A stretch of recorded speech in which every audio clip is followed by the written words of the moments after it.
আছে। আর আমি তাহলে উনুন ধরাচ্ছি, কড়াইগুলো রেডি করছি।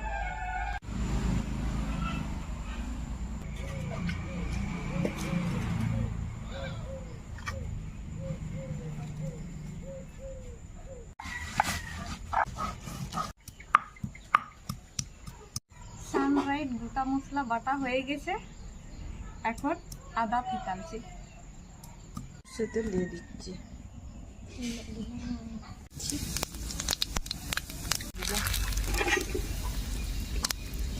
পেঁয়াজ দিয়ে দিচ্ছি।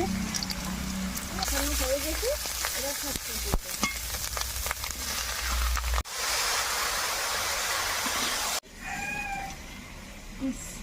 কি সুন্দর সেন্ট পাওয়া যাচ্ছে।